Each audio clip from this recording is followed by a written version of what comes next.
Hello guys, pasensya na po sa liwanag sa aking uluhan.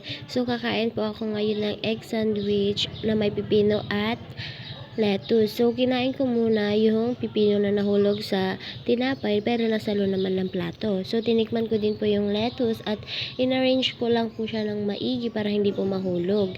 So start na po ang aking pagkain kasi nagmamadali na din po ako. Ito din pong kinakain ko ay binigay lang. Ayan po, binubugaw ko pa po yung langaw kasi nakikiagaw pa. Hindi po kasi ako nakaluto ng lunch ko kaninang umaga kasi anong oras na po akong nagising at nagbiyahe pa po ako papunta dito dahil maglilinis po kami. Community service po kasi ang ginagawa namin dito kasi nakakatanggap po ako ng allowance.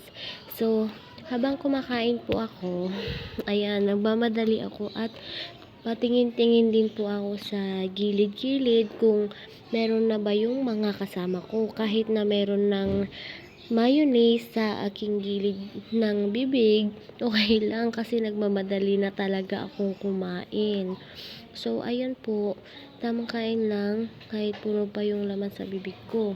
So, last bite yan na. So ayan po, maghuhugas po ako ng plato. Dito po kami naglilinis at yung ituturo ko po, yan po ang dati naming bahay, dyan po sa likod. Dyan po kami nakatira dati. Pero ngayon lumipat na po kami. So hugasan ko lang po itong plato na pinaglagyan ng aking sandwich para po maibalik ko din po doon sa lalagyan.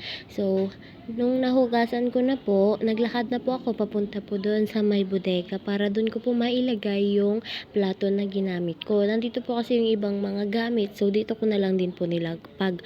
So ngayon, isasara ko din lang po at babalik din po ako sa aking pinag-upuan kanina. So, ayan, tamang lakad-lakad lang po. So, ito na ang aking mukha na successful at busog. So, ayan, inayos-ayos ko pa po yung aking buhok para lang maging tao kasi naputol po yung pinggol ko. So, ayan lang po. Bye! Mwah!